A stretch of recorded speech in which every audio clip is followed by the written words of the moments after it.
Aaron Giroux. I teach in East Asian Languages and Literatures and Film and Media Studies here at Yale. I'm also acting chair of the Council on East Asian Studies. So it comes to me to provide the first of two introductions before our guest speaker today. I will give a very brief introduction to the John W. Hall lecture series. After that, I will pass the baton to my colleague in East Asian Languages and Literatures, Professor Ed Kamens, who will introduce our distinguished speaker today. So the John W. Hall lecture series in Japanese studies began in the 1999-2000 academic year, thanks to the generous support of Mrs. Robin Hall, who sponsored the series in memory of her husband, the historian of Japan, John Whitney Hall. Some younger scholars might have first heard the name John Whitney Hall through the prize in Japan Studies named after him that is presented yearly by the Association for Asian Studies. However, and in fact our speaker today actually won that award, so we are very pleased to have that kind of connection. But in fact, John Whitney Hall was one of the most prominent historians of Japan, and he also taught at Yale from 1961 to 1983. Now, while I do not personally study the period that he specialized in, mainly the Ashikaga through the late Tokugawa eras, except perhaps through the movies that depict that era, his historical surveys of Japan, of course, were a very, very important resource for me and for many, many, many scholars, even outside the field of Japanese history. Hall, of course, also even studied modern Japan, taking part, for instance, in the Village Japan project in the 1950s when he was still teaching at the University of Michigan before he came to Yale.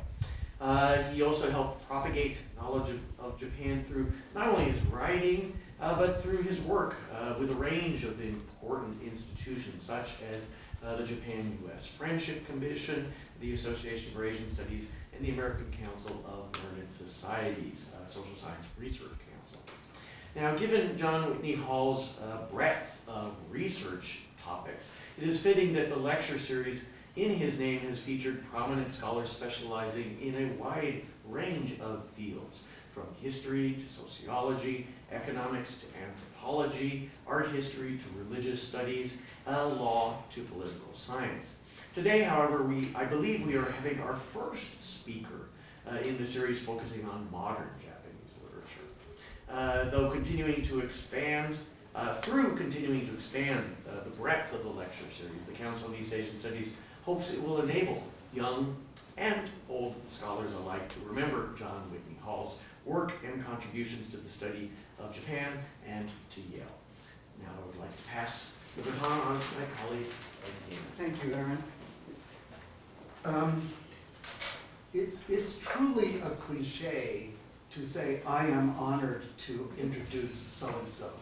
But I think that the students here in classical Japanese literature and poetry, who I work with and who teach me so much, I think we have come to agree that repetition of even such a phrase as "it is an honor to introduce so-and-so" actually gains in meaning through its repeated utterances. And so I truly want to emphasize that I am not only honored, but extremely happy to be up here to introduce Ken Ito today, because we are of such long acquaintance and have for so long been good friends. Ken and I both are members of the Yale College class of 1974, and both members of the Morse College class of 1974, as is Ken's wife, Elizabeth Okada, known to all of us as Liz. So our association and our linkage through a shared interest in the study of Japan goes back a very long time. Then we found ourselves beginning our graduate studies in Japanese studies here at Yale simultaneously again a few years later, and went through the experience of studying with Edmund McClellan, who was Ken's advisor, and other notables of the time, such as Robert Leutner, Mark Morris, Sandy Weinstein, and many others, together. But as you probably know, Ken Ito's career took him from Yale upon the completion of his dissertation to the University of Michigan, where he taught from 1985 to 2011, rising to the rank of professor with tenure there. From 2008 to 2011, he was director of the Michigan Center for Japanese Studies. And then in 2011, he moved to the Department of East Asian Languages and Literatures at the University of Hawaii, Mānoa, which was not institutionally but geographically home-going for Ken, because it is the native home state both of Ken and his wife Liz. And there he continues to this day, practicing what he has practiced for so long, which is extraordinarily careful, well thought out, and imaginative and creative and deep scholarship in the literature of Meiji and Taisho Japan. His first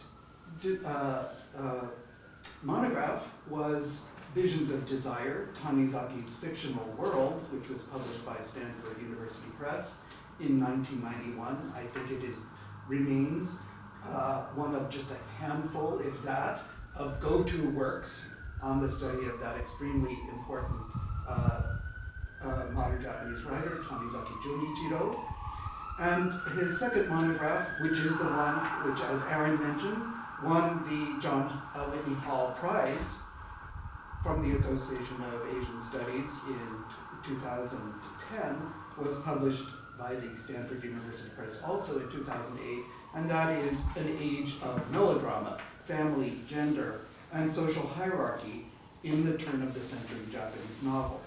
You know, it's not only fitting that today Ken Ito should be the Hall lecturer, also in this room where I, for one, can remember and recall, and I'm sure Ken too can as well, many lectures and hostings and introductions of this kind that Jack Hall himself did here. I'll just have to say, he was a bit taller and a bit whiter than, and grayer than both Ken and I are.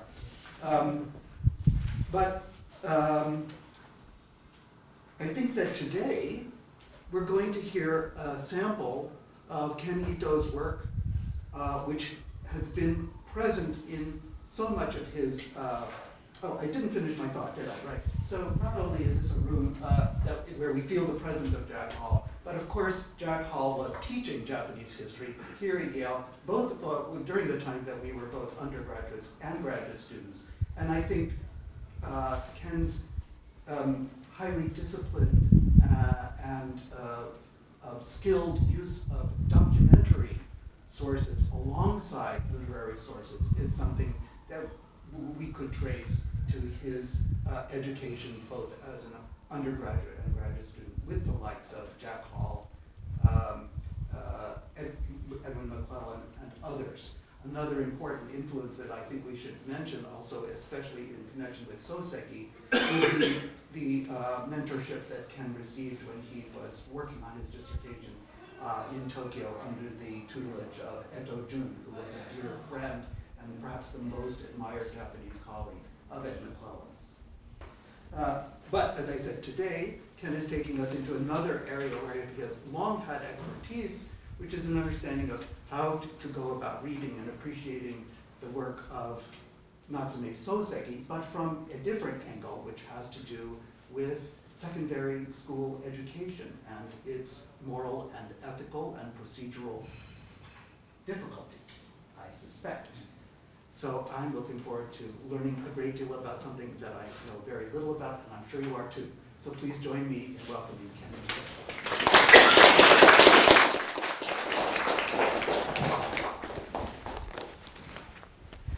Okay. Can all of you see the screen? The PowerPoint is a little bit smaller than I had prepared. So if any of you have a hard time seeing, please move up because there are plenty of seats up front. Okay. Thank you, Ed, for the introduction, and thank you, Aaron. I'm not going to be able to live up to that introduction, so I'm not even going to try. I'll just give the talk that I've prepared. It's a particular honor for me to be here today for the John Hall Lecture. As Ed said, both he and I had him as a teacher when we were undergraduates. He was my first teacher of Japanese history. A few years after his course, I read Japan from Prehistory to Modern Times, which I think is a text that's still used. And when I read that book, I realized that he'd been using his lectures to write it, because so many passages and phrases I recognized immediately. One thing Ed did mention is that I worked as a bursary student in East Asian languages and literatures. Is the term bursary student still used at Yale? Yeah, no. It means that, you know, as part of your financial aid, you worked at Yale. And mine was to be the gopher in the East Asian languages department. One of my responsibilities was filing the hundreds of off-prints that Mr. Hall received like tribute from other historians throughout the world. As Ed said, after I was done here, I went off to Michigan, which was Mr. Hall's other institution. There in the late 1940s and 1950s, he had been among the founders of modern Japanese and Asian studies. When I became director of Michigan Center for Japanese Studies, I was deeply aware that Mr. Hall had been among that center's early directors. And then, of course, finally in 2010, I received the John W. Hall Prize of the Association of Asian Studies. I was very happy to get the award, but also humbled, because it was another sign of the huge imprint that Mr. Hall had left on Japanese studies. As you can see, I have every reason to be honored and further humbled by being asked to give the lecture today. Every time my career has intersected with Mr. Hall's legacy, I'm reminded of how much he's meant for Japanese studies in the United States. I'm thus deeply grateful to the Council on East Asian Studies, to Aaron Giroux, and to Ed Kamens for asking me to give this lecture. My topic today has to do with the way that Natsume Soseki's novel Kokoro is taught in Japanese high schools. Let me be clear at the start that I don't have a particular interest in textbooks or high school pedagogy. In recent years, though, I've been interested in ways that we encounter literature, are affected by it, and try to make sense of it. The presentation today brings together two strands of my current thinking about this. First, I find utterly convincing Jerome McGann's argument that texts have multiple material manifestations and that our relationships with them depend upon their status as objects. We don't read novels as abstractions existing in the ether. We read a specific configuration of ink and paper, or these days, images on a screen. We need to consider a work's material form when we think about our encounter with it. I'm compelled to look at the textbook anthology because it's a distinctive and pervasive form for reading literature. Second, I'm committed to returning some agency to the text. Until recently, I've been content to think about reception as something readers do to and with text. But I've become more sensitive to the actions of texts as they insinuate themselves into our attentions, our emotions, and our memories. Text may consist of words on the page, but once read, they act on and through us. Through their partnership with us, they take on life and agency. Rita Felsky's invitation to see texts as non-human actors, this is a term that she borrows from Bruno Latour, is one way I've found to talk about the life that literature lives in partnership with us. The high school textbook gives me a special opportunity to think about the life of text, because actually, if you think about it, there's no sure way of killing off a piece of literature than putting it in a textbook. The Japanese high school language textbook is a kind of Cuisinart. Put works in at the top, and they get chopped up into even little bits. Yet, there are definite signs of life within the text, which I hope to describe to you in the talk that follows. The best-known version of Kokoro is 9 chapters long. I make this claim on the basis that students in Japanese high schools most often read chapters 40 through 48 of the third and last part of this novel that's written in 3 parts. Since other readers who go through the entire novel also read chapters 40 through 48, we can say that the cultural knowledge about Kokoro, held by the greatest number of readers, converges upon the span. If canonicity involves the inclusion of a text, as John Guillory says, in the institutional forms of syllabus and curriculum, then there's no doubt that Kokoro occupies a central place in the canon. Along with a handful of other works, it's achieved the status of a teiban, or standard work, in high school kokugo, or national language textbooks. A teacher's manual explains Kokoro's inclusion as follows. It goes without saying that Kokoro has been reproduced in numerous high school kokugo textbooks and can thus be called standard teaching material, teiban kyōzai. Along with such pieces as Rashomon, it is a work that should be studied by every Japanese, and is also read by many people outside of the school setting. For this reason, we needed to provide it to the students who study using this textbook.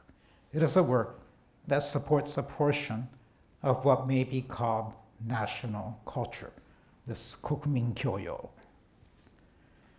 The circular logic of this statement bears noting.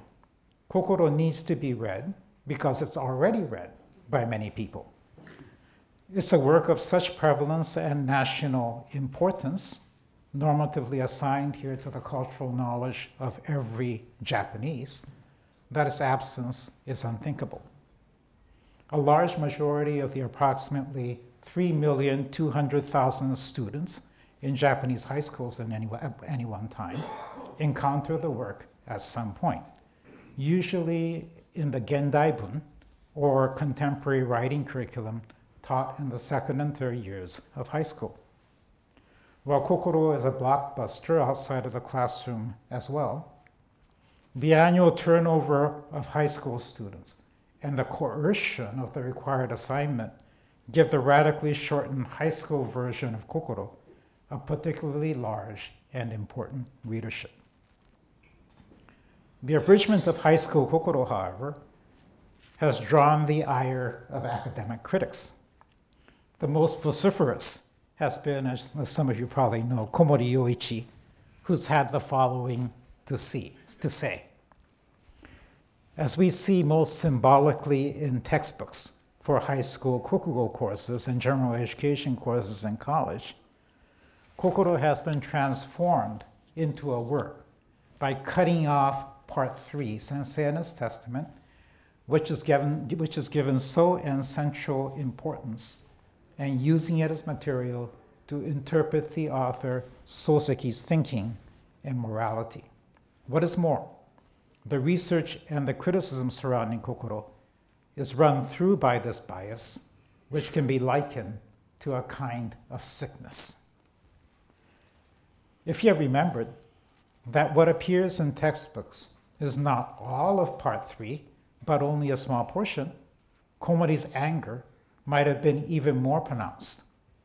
In any case, his indignation was serious and long-lasting.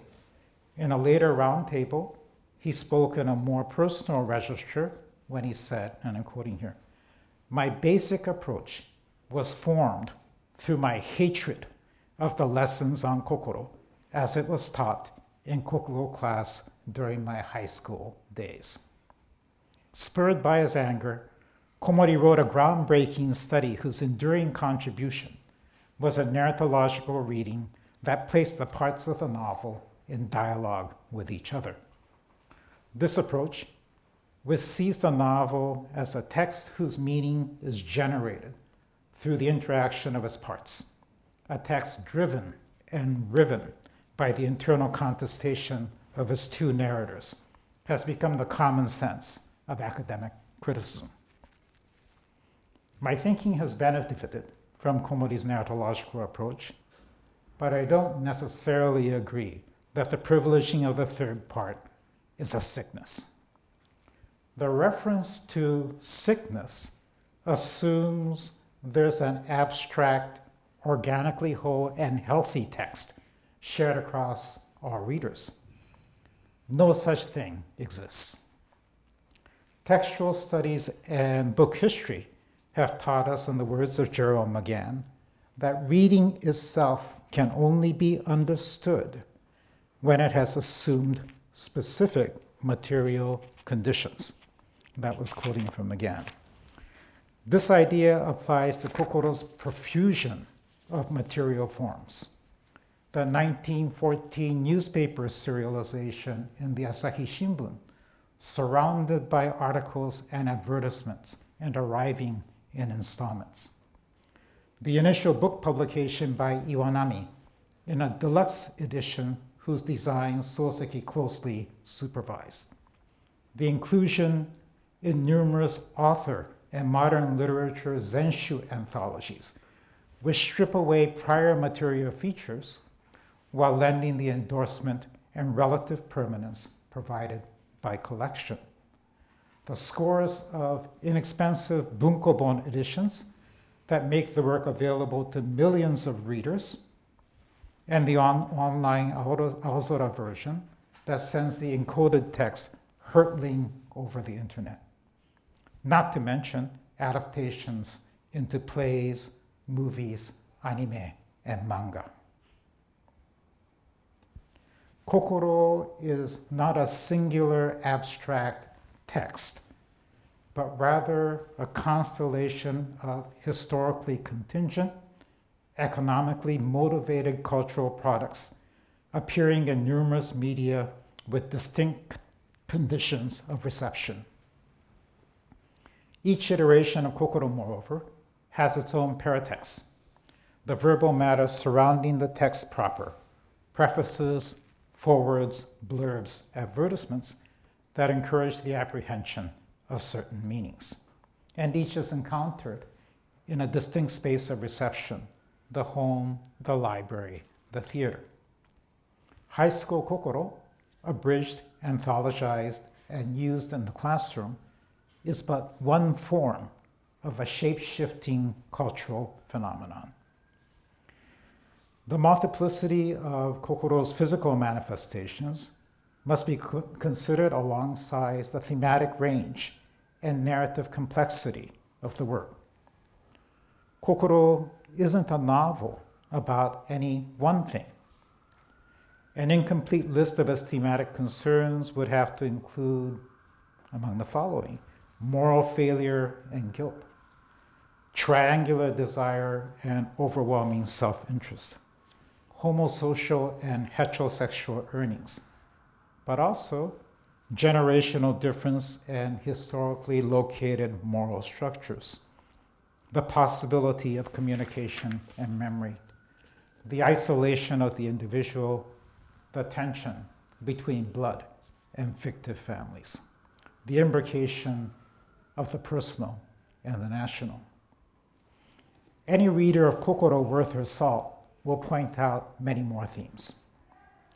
This thematic superabundance is conveyed through a complex narrative consisting of 3 separate parts juxtaposing 2 necessarily unreliable and restricted first-person narrators. By combining and weighting themes and narrative elements, readers can produce dizzying permutations of meaning within Kokoro.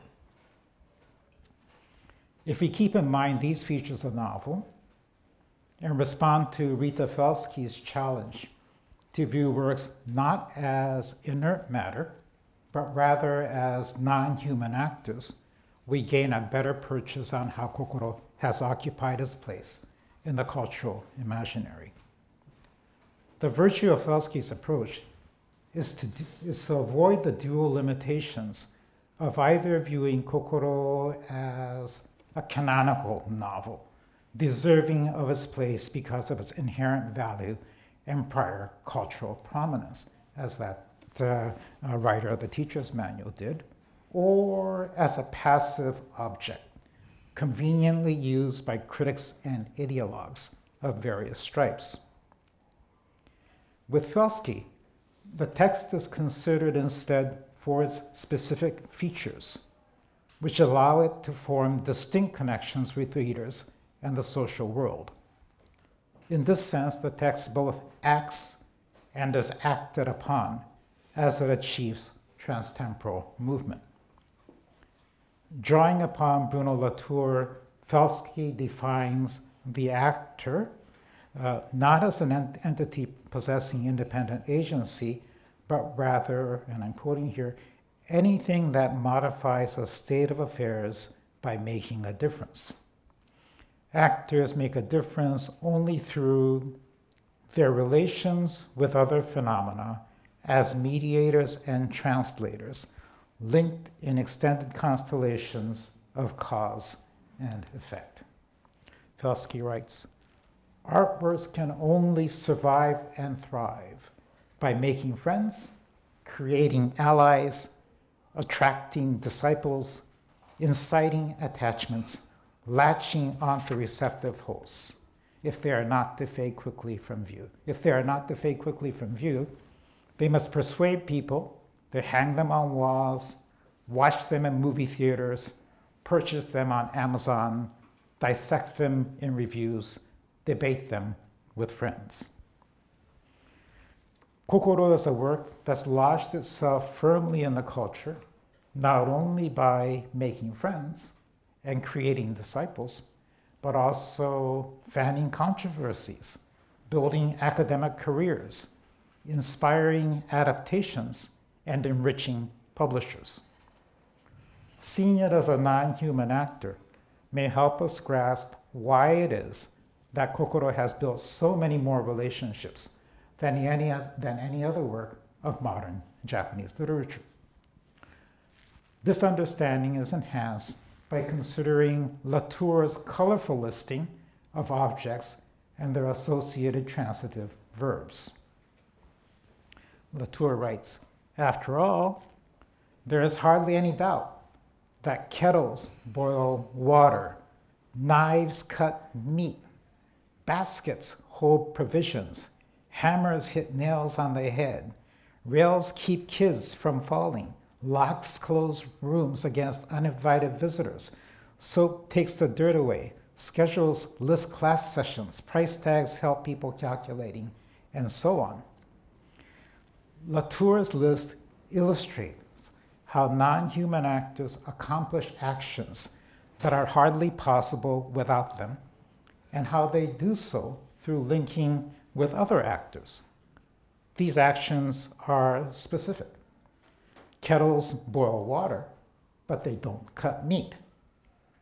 Kokoro's distinction, granted through its material variety, its thematic capaciousness, and narrative complexity, is that it can both boil water and cut meat. By virtue of its multiplicity, it can act differently depending on the links it forges with worshipful disciples or rebellious narratologists and the historical discourses that motivate them. It can enable both Komiya Toyotaka's reverent reading, centered upon parts 3 which sees Sensei's confession as an expression of the author's moral philosophy, and Komori's critique that emphasizes the contestation between Sensei and the younger narrator. There are now well over 500 critical essays on Kokoro, presumably each saying something different. Kokoro produces these readings because of its many material forms, its thematic range, and its narrative structure. It's a protean text that transforms itself depending upon the selected thematic elements and narrative features that human actors bring into conversations with a larger critical discourse of a period. What I want to do is to examine the links formed and the actions performed by high school Kokoro, an important manifestation within the Kokoro constellation of works. I begin by examining the relations of Kokoro with another non-human actor, the high school textbook. This is an idiosyncratic form of anthology where works are stripped of their prior context, both material and historical, and configured to function as teaching materials. I then move on to the specific place and form of Kokoro in these textbooks. Here I review the extreme abridgment of the novel and examine the kinds of readings encouraged by pedagogical paratexts, such as study questions and teacher's manuals. My effort here is to extrapolate the interpretive strategies practiced within the textbooks and to see how the anthologized versions of Kokoro address the high school students who are its readers. Although abridgment does reduce the range of meanings in the work, I don't agree with Kokoro that high school Kokoro brings the expansion of meaning to a sickly stop. I'll try to show today that Kokoro, even in truncated form, seems to have the capacity to go on producing multiple readings. Not even dismemberment can end the life of this non-human actor, which goes on making different meanings for different folks, thus perpetuating its place in the world. In this section of my talk, I'm going to be talking about the Gendaibun textbook. The Kokugo, or National Language Textbook, is a strange instrument if one views it as a canonizing device. To begin with, it isn't a literature textbook. The Gendaibun curriculum falls under what in this country would be called language arts. It exposes second and third year high school students to a range of writing, both fictional and non-fictional, literary and journalistic, and uses these pieces to teach language skills. Thus, while we find a work such as, Kokoro here, in a Gendaibun textbook, it might be sandwiched between, on the one side, a factory worker's essay on turning metal on a lathe. And for those of you who can't read it, the title of this essay is Tetsuo Kezuru. On the other side, by a sociologist's article on the increasing numbers of Japanese who treat pets as members of the family. This one is Kazokkasuru Petto. The Gendaibun textbooks are truly a miscellany. They're also remarkably limited in the quantity of reading materials they introduce. Gendaibun textbooks, which consists of 300 to 450 pages, are used over 2 years. Let's see. The Japanese high school student can read as little as 150 pages in a year of studying contemporary writing, and less than half of this consists of works that would usually be considered literature. So Kokoro is fit in among all of these other pieces. To fit a variety of pieces into this limited span, the textbooks relentlessly cut and level Among the pieces they select, their urge is not so much to valorize, but to standardize. In her study of the work of anthologies in English literary history, Leah Price has observed that anthologies determine not simply who gets published or what gets read, but who reads and how. The Gendaibu anthology is obviously directed at a specific who, the Japanese high school student. How it teaches contemporary writing deserves some interrogation. The Gendaibun textbook is itself a non-human actor. It is constituted by and in turn acts upon the texts it contains, which are themselves non-human actors. A complex web of human and institutional actors play a role in the production of the textbook. These include bureaucrats at the Ministry of Education, and it extends to publishers who assemble large editorial committees of scholars and teachers in their efforts to prepare a competitive and commercially viable product. The ministry's main instrument for influence the curriculum are the instructional guidelines. This is Shido Yodo, issued for various school levels. These have been updated roughly once every 10 years or so since 1971. Publishers in Japan prepare textbooks in response to the instructional guidelines and are required to submit a draft to the ministry as part of the editorial process. Approved textbooks carry on their covers a seal and textbook number issued by the Ministry of Education. For this study, I examined Gendai B textbooks used in 2014. These were prepared to meet the high school instructional guidelines issued in 2009. Under these guidelines, the Ministry of Education approved 20 Gendai B textbooks prepared by 9 publishers. I examined a half dozen of these textbooks directly, and for the rest consulted material contained on websites, especially tables of contents. I found Kokoro in all of the Gendaibun textbooks. The status of Kokoro as a teiban, or standard text, in the Gendaibun curriculum is absolute. The cutting and leveling mentioned earlier, however, radically reshapes this pervasive presence. A quick look at the table of contents shows us that the textbook is an assemblage of small pieces. A typical Gendaibun textbook contains 30 to 35 works. Granted, some of the works are short poems, but still the average length of a selection is 15 pages or less. To achieve this, works are relentlessly cut to fit. Sakaguchi Ango's Nihon Bunka Shikan, which you see here, a personal view of Japanese culture from 1942, is, for example, trimmed to 7 pages, a little less than 1/4 of the work. Tanisaki Junichiro's Inye Raisan, In Praise of Shadows, has been reduced to 7 pages as well, less than 1/8 of its length. This extract from Tanizaki includes the haunting description of eating soup from a lacquer bowl in a candlelit room, but it totally leaves out the discourse on toilets, which is actually my favorite part of the essay. In these cases, there are no indications given that the selections are extracts.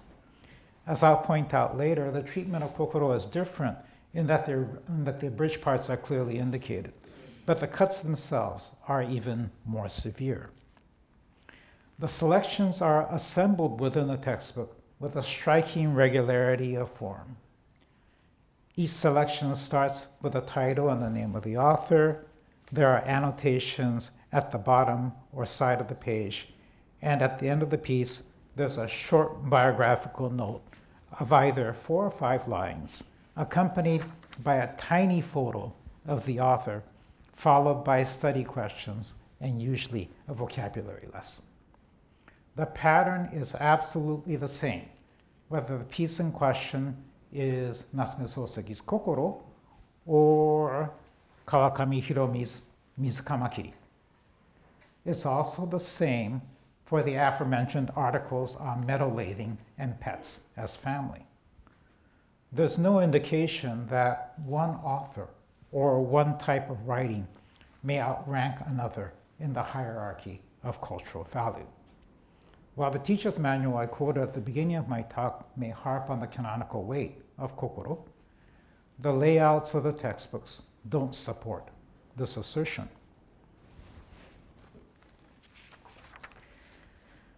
This leveling instinct is actually in line with the Ministry of Education's instructional guidelines, which tell us that the goal of the Gendai Bunbi curriculum is, to develop the capacities to appropriately understand and use various styles of writing, bunsho, from the modern period onward, Kintai Iko, and at the same time deepen ways of seeing, feeling, and thinking, while fostering the inclination to improve one's skill in the national language and enrich one's life through self-motivated reading. This is bureaucratic writing for sure. The guidelines then define curricular goals in functional terms as developing certain capacities rather than to study a canon, absorb a cultural patrimony, or become familiar with a literary history. This is filled out later in the section on the contents for the course. I won't read this, but I think you can quickly see this, that the skills-based approach is present. The goal is to build reading comprehension skills, as well as the skills to communicate this comprehension to others. There's an assumption that meaning exists entirely within a piece of writing, or perhaps the intent of the writer, kakite no ito, and can thus be grasped without reference to history and social discourses. For the overall aims of the Gendai Bunbi curriculum to be met, the teaching materials don't need to be canonical or historically important or even particularly good. These goals place the Gendaibun textbook in an ambivalent relation to the canon. The textbooks wield immense powers of selection. They expose the population of high school students to the works they choose to include. But the skills-based approach encourages a flattened reading that resists granting exceptional status. But I don't disagree with Guillory's insistence on associating canonization with the school syllabus. We also have to continue to ask how specific works of literature function within the syllabus and the textbook. Now I want to talk about how Kokoro is included in the textbooks. The inclusion of Kokoro in high school textbooks is a post-war phenomenon. When pre-war textbooks carried Soseki's writing, the chosen works were either short pieces or excerpts from things like Wagahae wa neko de aru, I am a cat. Kokoro first appeared in 1956 in a textbook published by Kiyomizu Shoin, which carried chapters 4 to 7 of Part 1. This selection of chapters from Part 1, however, turned out to be an evolutionary dead end, and subsequent adoptions of Kokoro's starting in the 1960s have largely come from Part 3. The first observation to be made is that the textbooks extract a very small portion of the novel. The shortest version that I found in Gendaibun textbooks was 9 chapters long, and the longest 15 chapters. Since the novel contains 110 chapters, high school Kokoro consists of somewhere between 1/12 and 1/8 of the novel. The extracts are mostly taken from Part 3 and amount roughly to 1/6 to 1/4 of this last section. What the Japanese high school student knows as Kokoro is indeed a small slice of part 3. This small slice invariably coalesces around chapters 40 through 48, the part of the novel where Sensei betrays Kei and Kei commits suicide. Although there are variances in the textbooks, not a single edition left out this set of chapters. Japanese scholars who have researched the history of Kokoro in textbooks have found that the pattern of selecting chapters 40 to 48, and to a lesser extent chapters 36 and 37, has remained constant from the 1960s to the year 2000. Since I'm seeing the same thing in the 2014 textbooks, we can conclude that for over 50 years, this set of chapters has been the indispensable Kokoro for high school readers. Before we discuss these chapters, it makes sense to quickly review what the selection leaves out. Although every textbook acknowledges that its version of Kokoro is an extract and attempts to fill in its omissions with plot summaries, these summaries can hardly convey the rich discourse of the novel. What the Japanese high school student misses, most obviously, are the initial 2 parts of the novel narrated by the younger man. This means that in most cases, the high school student has no exposure to the novel's multivocality, a feature that's become, as mentioned previously, a cornerstone of the readings practice by the interpretive community of the Academy. High School Kokoro leaves out the initial narrator's retrospective account of his ever-growing fascination with Sensei, which reveals his continued attachment to a man now dead. And it omits the initial narrator's contacts with Okusan, Sensei's wife.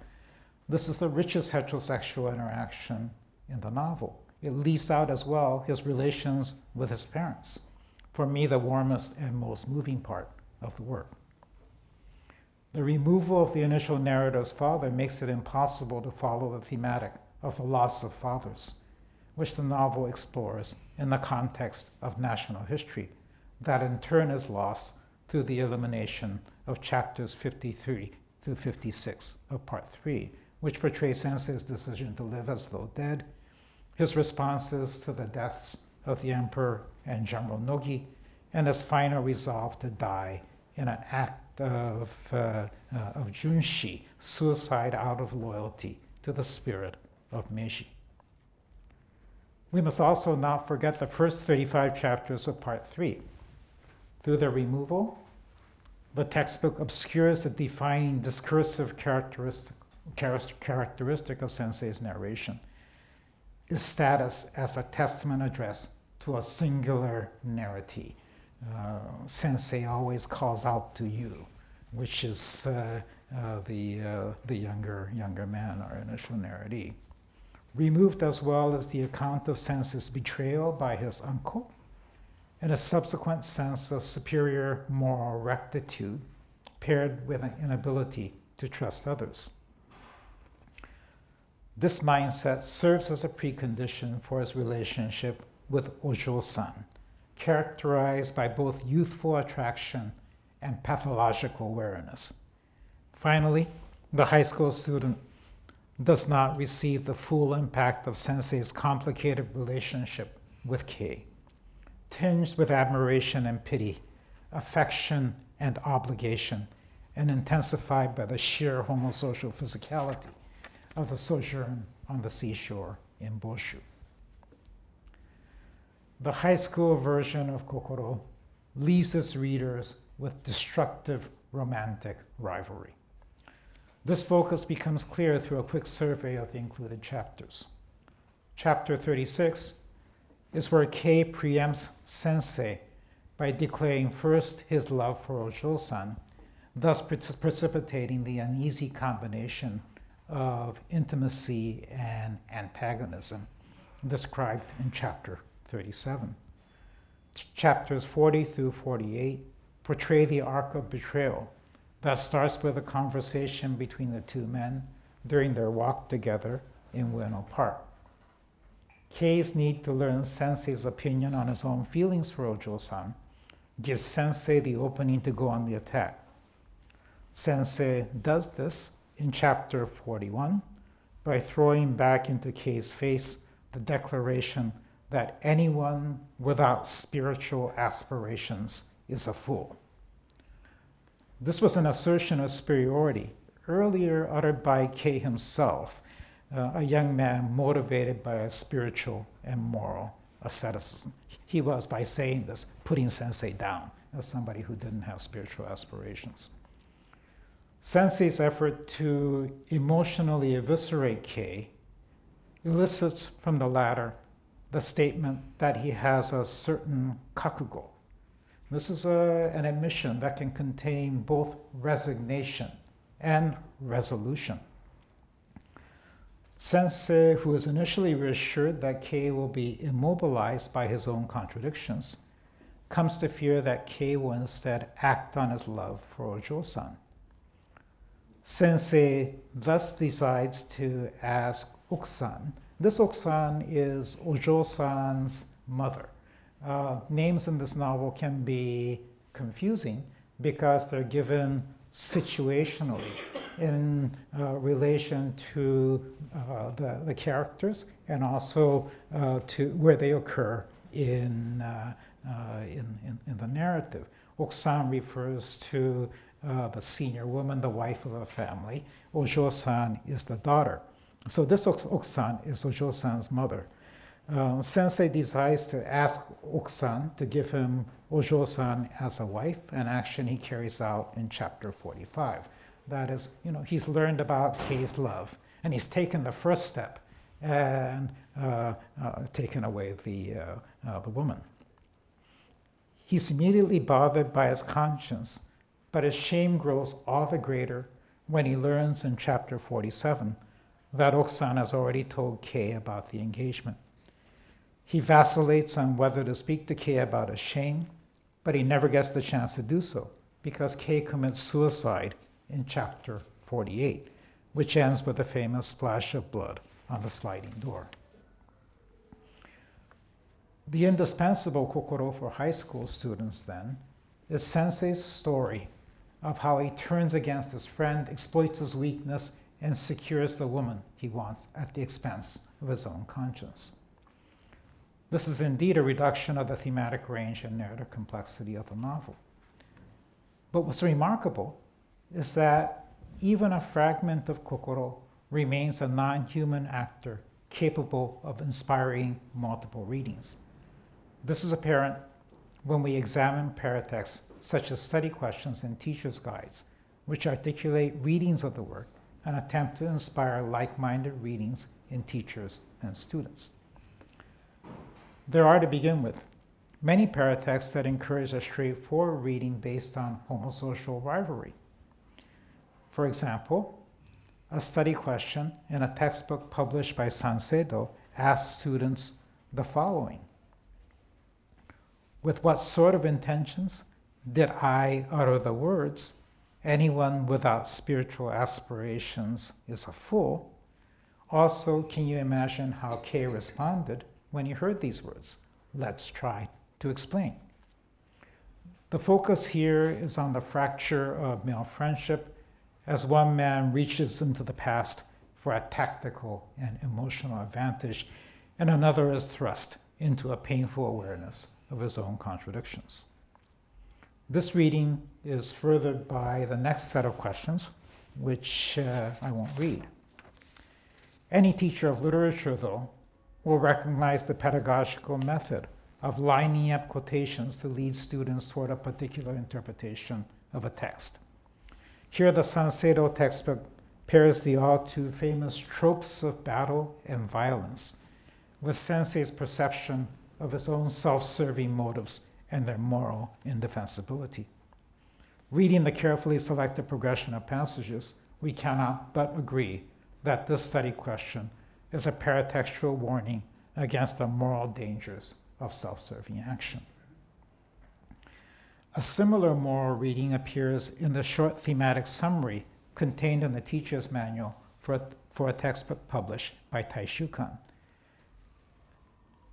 This summary reads, the shifting kokoro of a protagonist who learns that an esteemed friend shares the romantic feelings he holds for a woman, and unable to overcome his egotism, rikoshin, despite the moral qualms, outmaneuvers his friend and drives him towards suicide. This manual clearly has an investment in directing students and teachers toward an interpretation centering upon romantic contestation and moral failure. Paratexts like these support the position of Ishihara Chiaki, who argues that kokugo education in post-war schools is actually moral education, and that the lesson running through the Teiban texts, including Kokoro, is that egotism is a no-no. Egoism wa ikemasen is the way that is the way that Ishihara puts it. A closer reading of textbooks and teachers' manuals, however, shows that the situation is much more complicated. Despite being radically abridged, Kokoro generates divergent, sometimes clashing responses. Interestingly, one example of these clashing readings occurs in the Sanseido textbook that otherwise champions a moral reading of homosocial rivalry. In a second set of supplementary study questions, the textbooks then direct students to read Kokoro in its entirety and think about the following questions. Here, the Sanseido textbook uncovers its own guilty conscience over what is excised and erased. Through asking about Sensei's life after Kei's suicide in question 1, it opens both consideration of thematics of isolation and loneliness that pervaded the final 7 chapters of part 3 and connect back to the portrait of Sensei in part 1. It also acknowledges in question 2 that it's cut out the woman, who's the pivot of the triangular relationship dramatized in the section of the novel it selects. It further takes account, in question 3, of the novel's narrative structure, which turns the initial narrator into the narratee of Sensei's testament. By raising the question of reception of Sensei's testament, it gestures toward the fundamental problem addressed by Komori Yoichi and much of contemporary scholarship on Kokoro.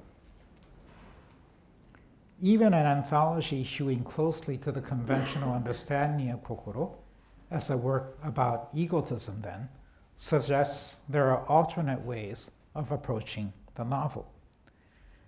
Other textbooks diverge more explicitly, especially those that encourage students to consider the narrative strategies of the novel. A case in point here is Chikuma Shobo's textbook, which contains the following study questions. Here, the paratext points to problems of voice and narrating situation. It addresses the possible unreliability of the account by calling attention in A to the temporal gap between story time and time of narration.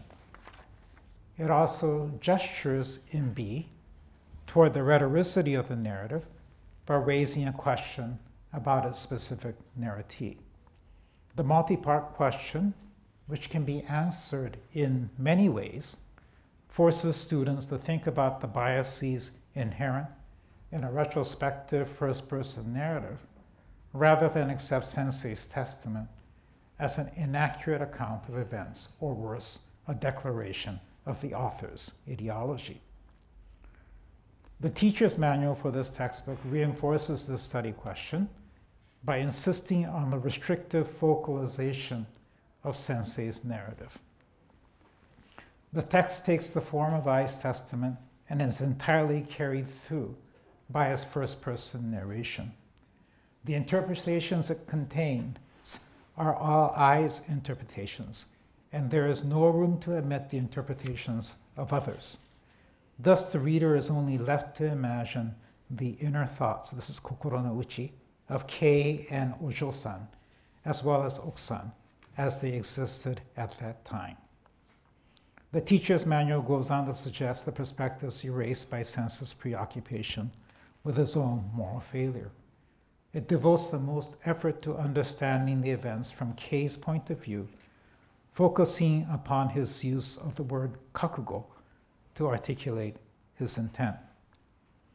Sensei initially understands Kei's kakugo as an expression of resignation and withdrawal from the romantic rivalry, but later begins to fear that Kei's kakugo signals a determination to act on his love.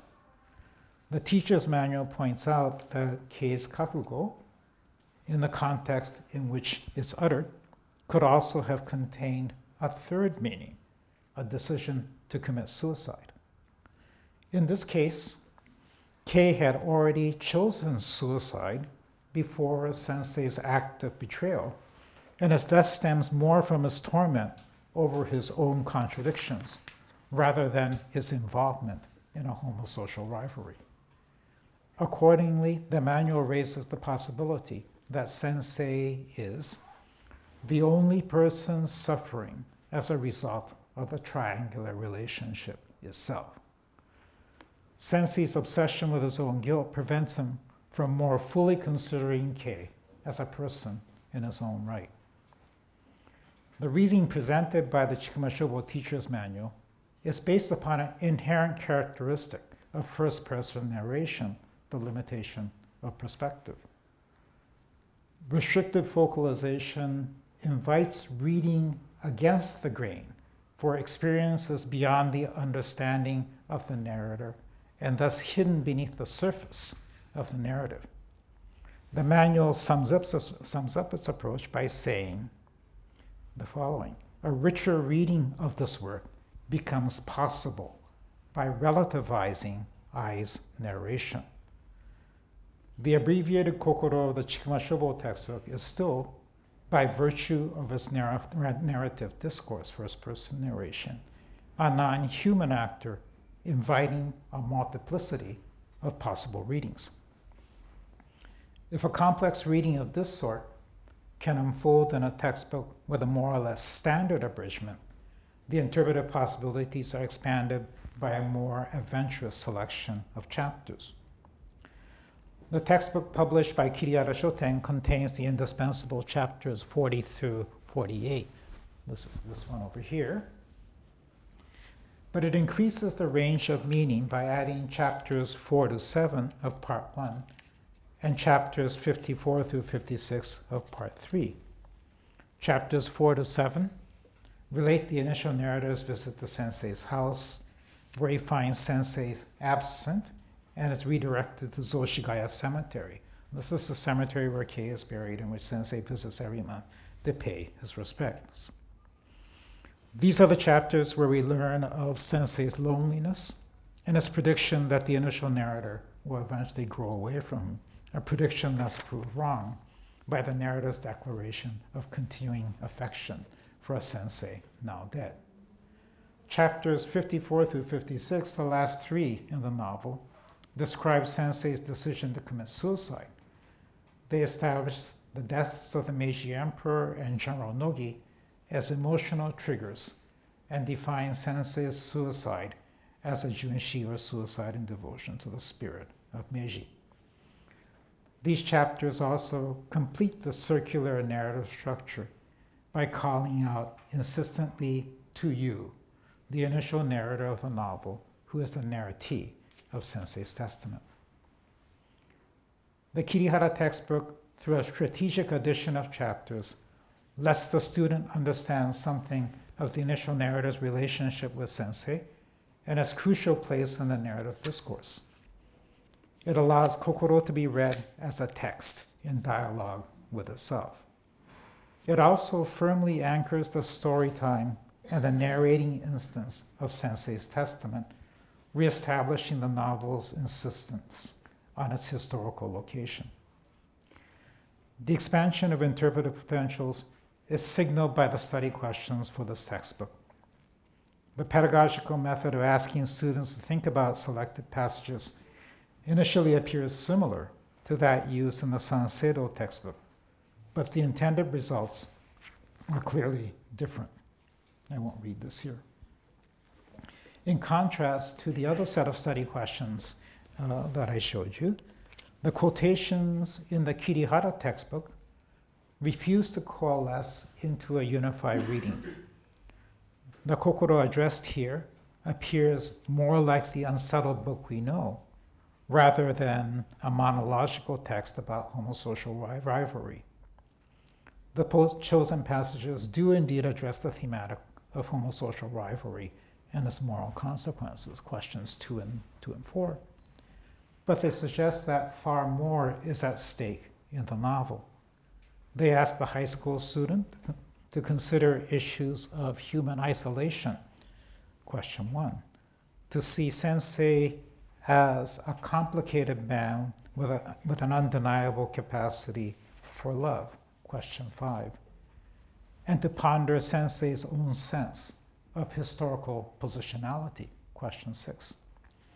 Finally, they invite the student to read the novel as a text in dialogue with itself, where differences in perception and memory, the gap between what is said and understood, create an unstable reality. This is question 7.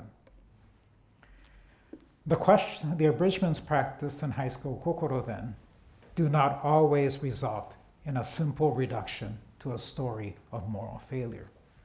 The narrative strategies of the work and its thematic abundance, the hallmarks of Kokoro as a non-human actor, force themselves into the shortened versions of the novel. Even fragmented and turned into teaching materials, Kokoro asserts its multiplicity and thrusts itself into the ceaseless swirl of interpretation.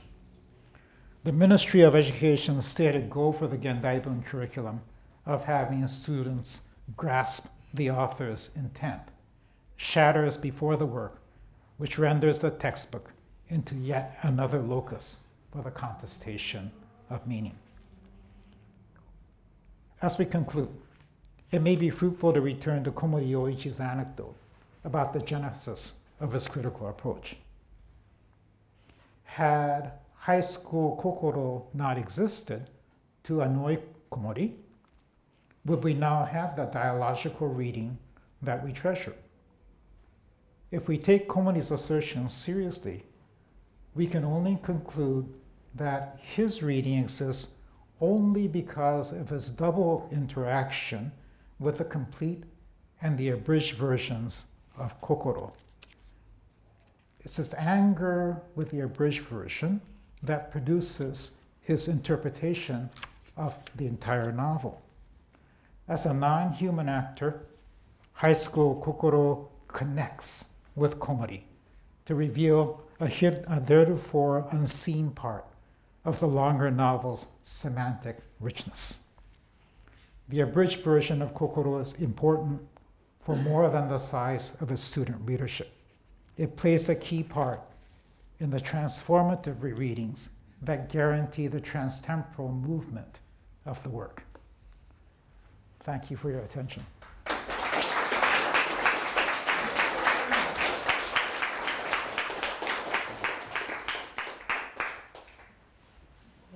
Take your own questions. Okay, yeah, I'm happy to answer any questions. Yes? I was very interested in the idea of a non-human actor.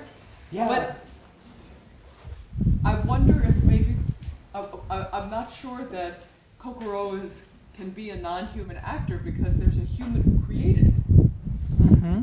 Yeah. I mean, But you know, once Natsume Soseki writes Kokoro, it's out there in the world as objects. And, you know, we don't deal directly with the human being at all. We deal with the text. So the text is non-human.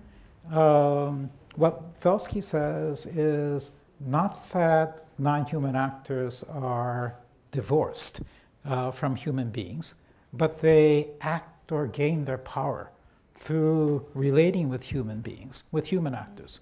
So, you know, we can think of Natsume Soseki as a human actor who had a certain relationship with Kokoro.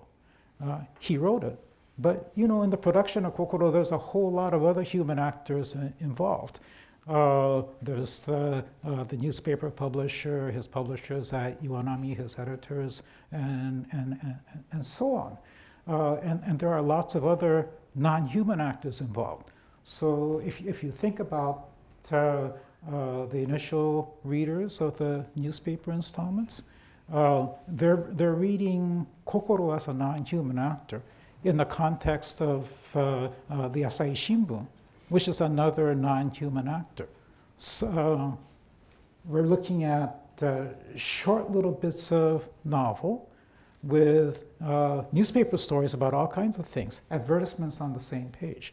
So when the human actor, the initial Meiji reader, interfaces with the installments of Kokoro, he's also, or she's also, seeing a Kokoro that's connecting to all kinds of human actors, non-human actors. Advertisements for medicines is a big source of commercial advertisements in Meiji newspapers. So I, don't want to say that what Rita Felsky is doing takes out the author completely, but it tries to see the text in a network that includes all kinds of actors, both human and non-human. And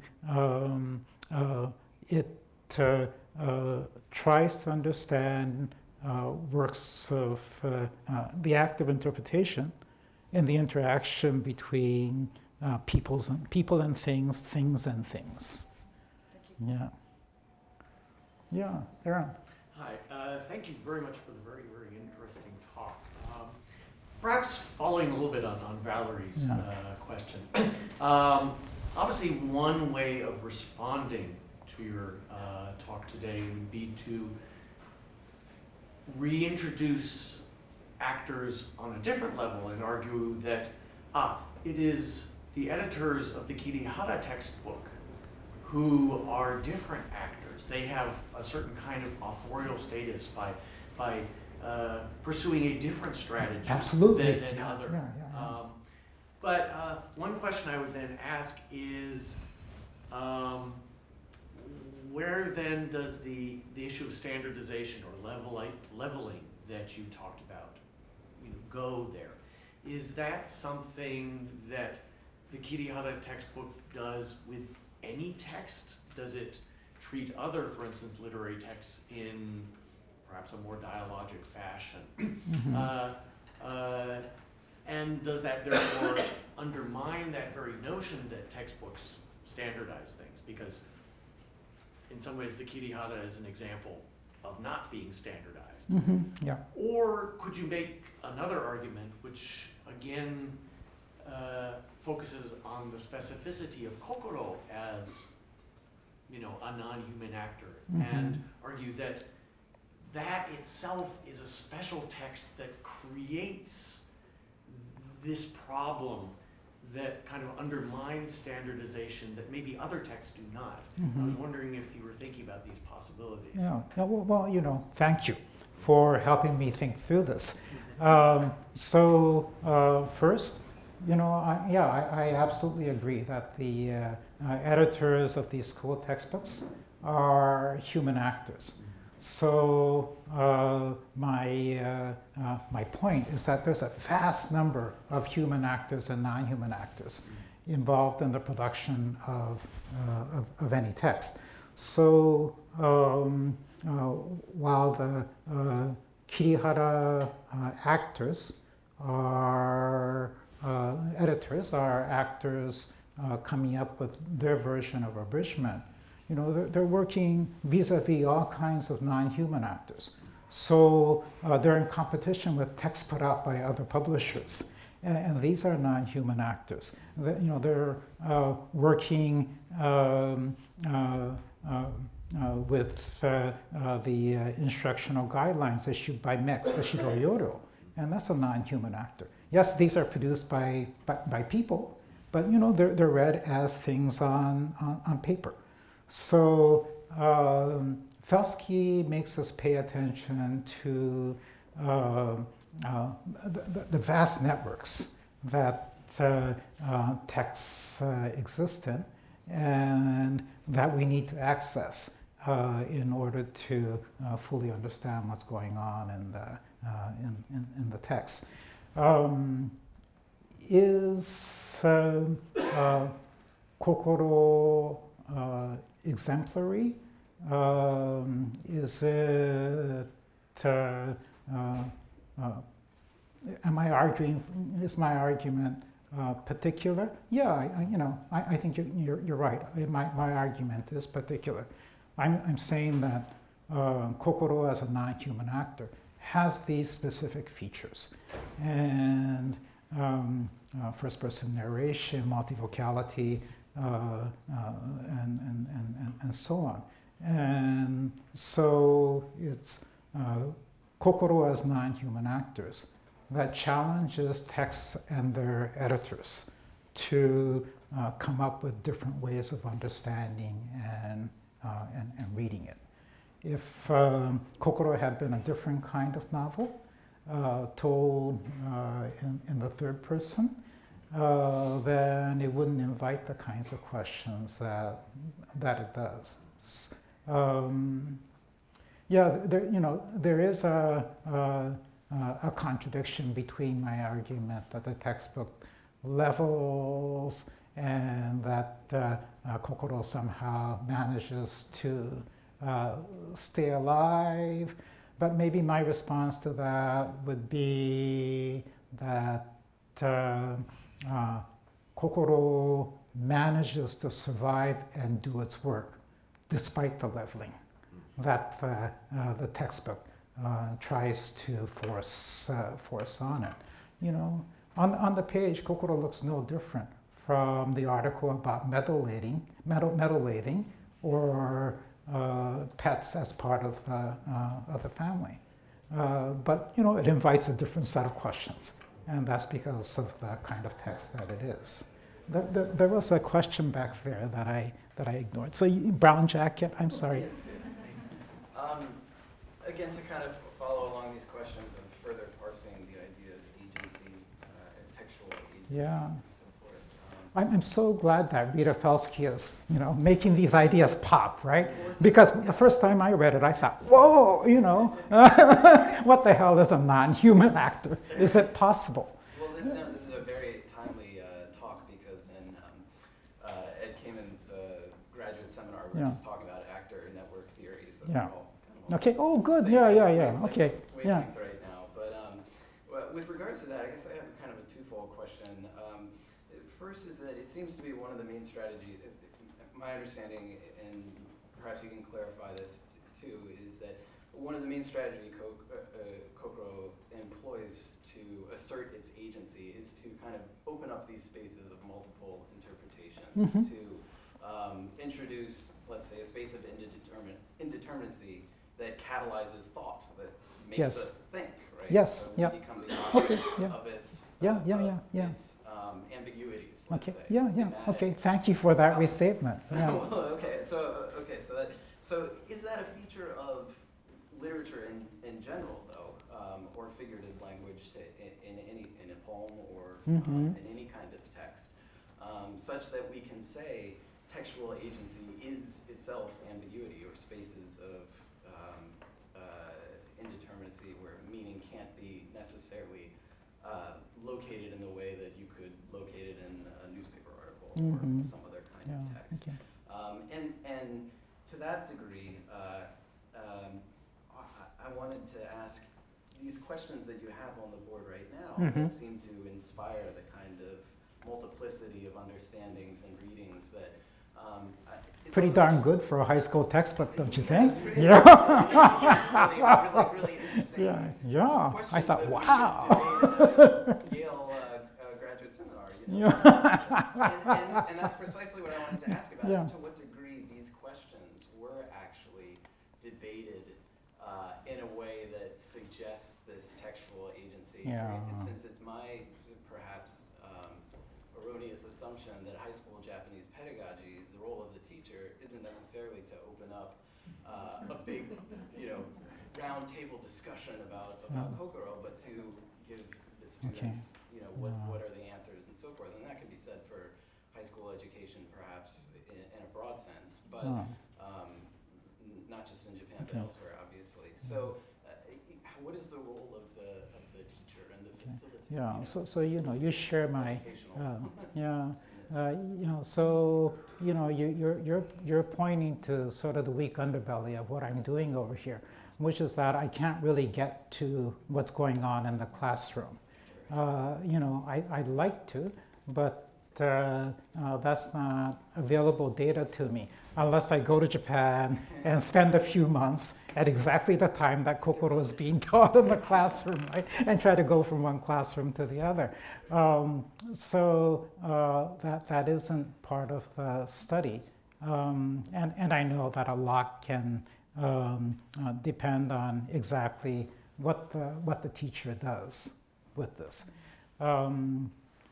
I've seen some studies done by Japanese curricular specialists who have actually put together study guides or been to observe classrooms. And these suggest that first-person narration is really addressed in some classrooms. Teachers are not saying, take sensei at face value. They really are telling, or some teachers are telling students, this is a first-person narration, you need to question what he's saying. He has a really limited perspective. He's trying to remember something in a certain way a long, long time after it's happened. So teachers, I think, are more creative than we might assume, sitting in the academy and thinking that this is where we ask questions. I mean, these are editorial committees consisting of some scholars, but also high school teachers, and they're coming up with a selection. I would tend to give them credit. What was the first part of your question?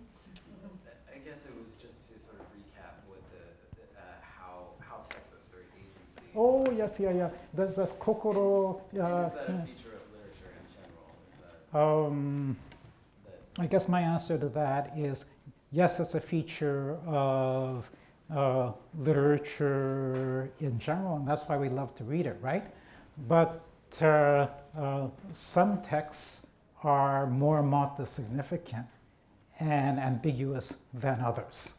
And this one is at the top of the list of ambiguity and multiplicity.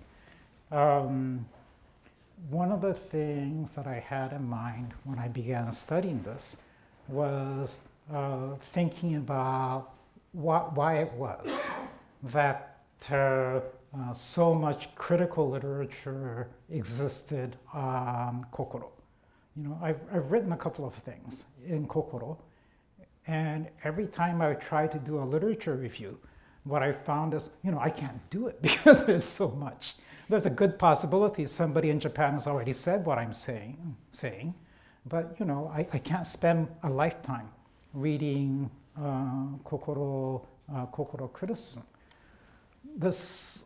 So I wanted to understand this vastness of writing about Kokoro, the bulk, or the expansiveness, or the multiplicity of Soseki criticism or Kokoro criticism is a really significant phenomenon in modern Japanese literary criticism.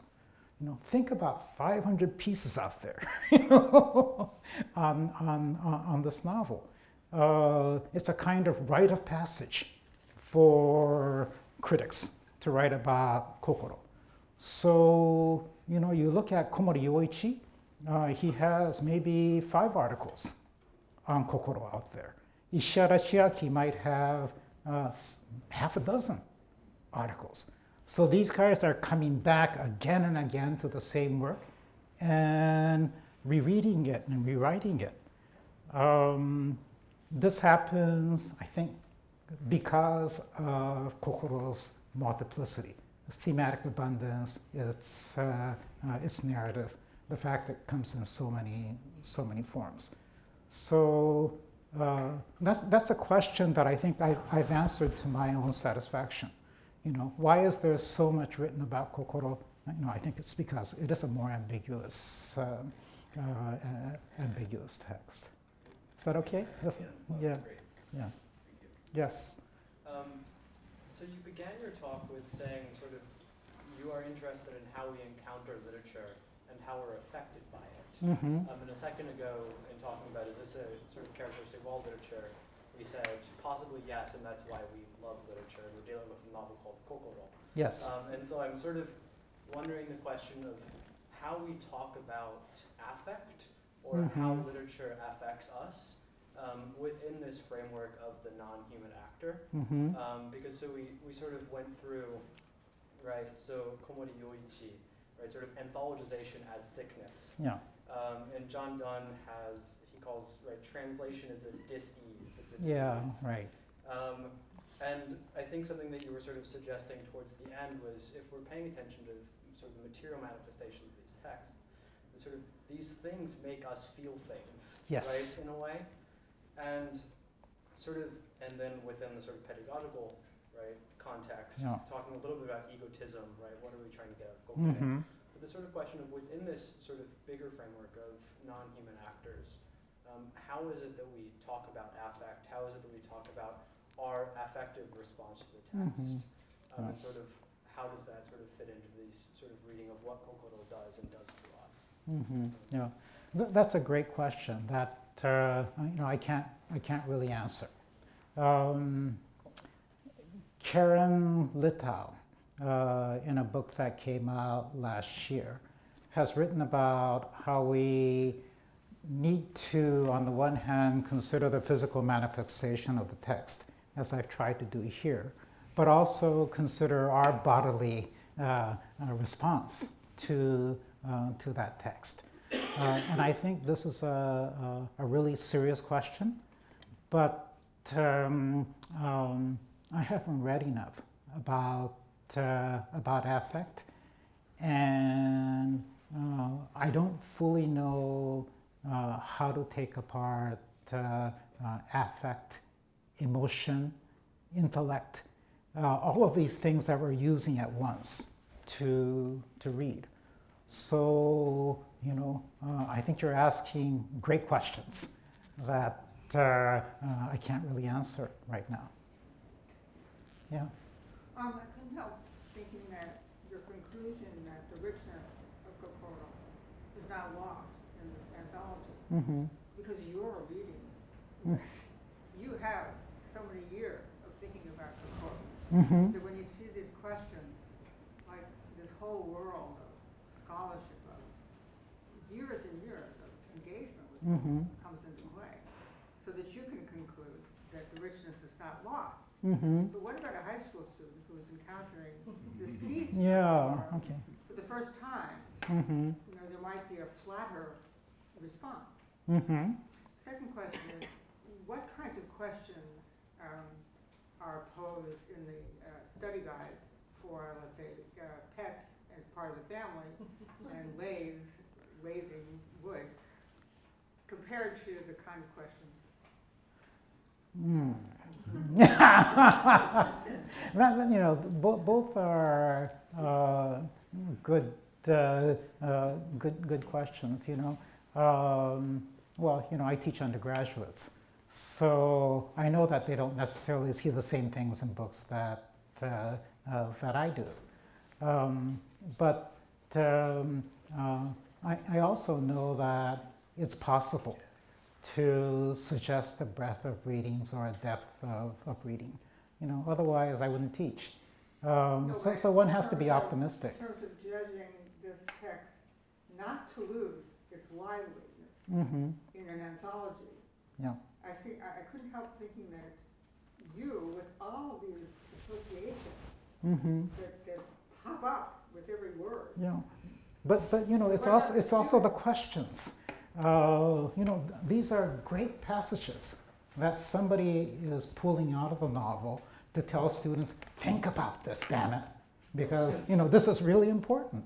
You know, when you take a passage out of a novel and say put it up on a PowerPoint or write it on a blackboard, you're telling students this is worth thinking about. And I think, you know, some editorial committee has come up with passages that are worth thinking about in their variety. Again, you know, your question is connected. I can't get to the high school student.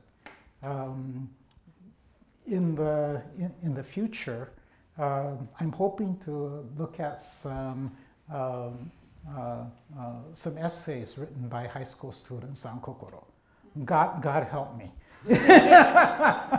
But you know, I'm hoping to look at some, and you know, maybe that'll help me answer your question a little bit better. But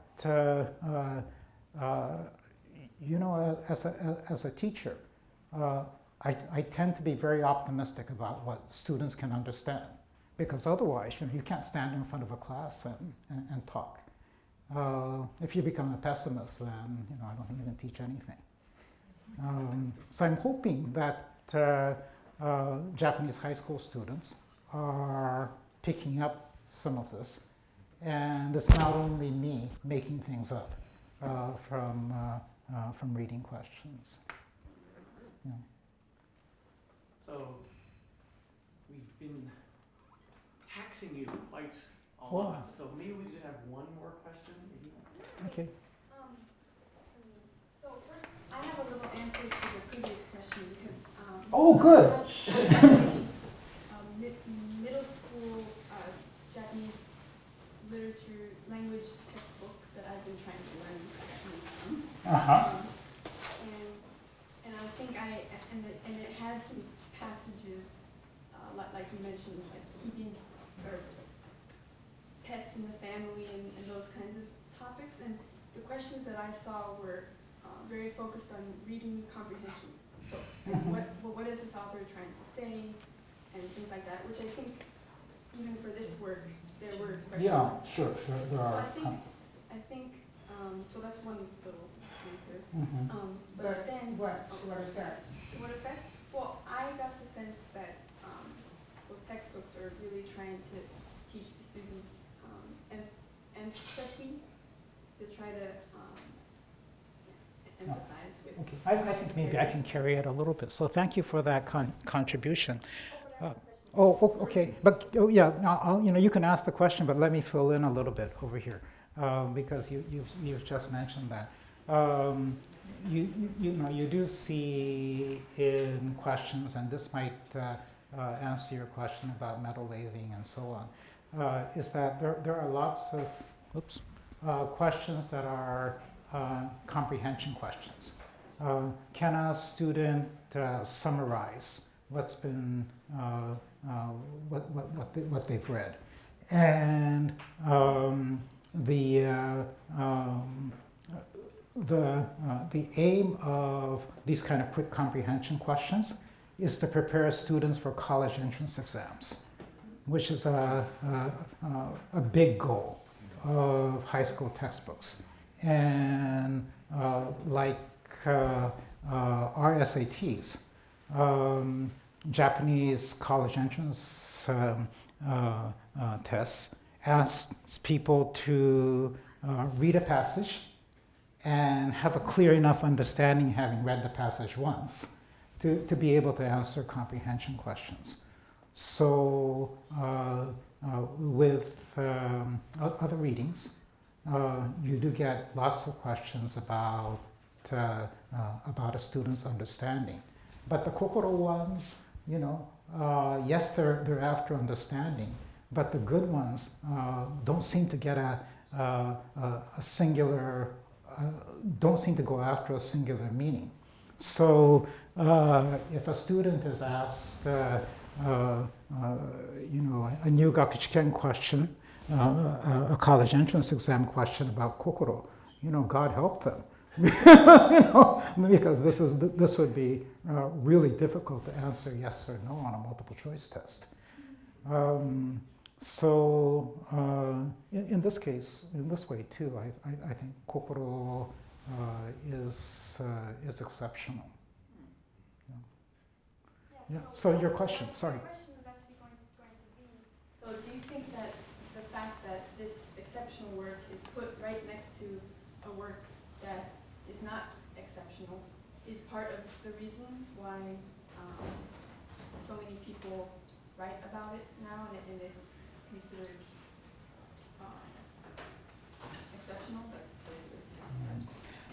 No, you know, I think literary critics are a different breed from high school students. And so, you know, literary critics write about it because this is a work that demands thought and careful attention to the pieces. It challenges you to put together the text in a certain way. You know, over the years of reading Kokoro, you know, every time I feel like I've gotten a grasp on the text, it kind of blows up on me and then becomes something else. And so I think there's a fascination with coming back to this text.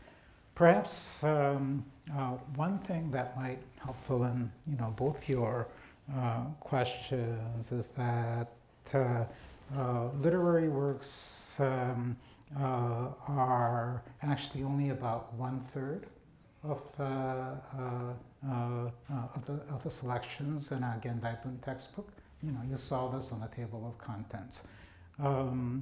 The largest sample comes from what's called hyoron, which is a strange category that includes social and cultural criticism, general journalism, any kind of cultural commentary.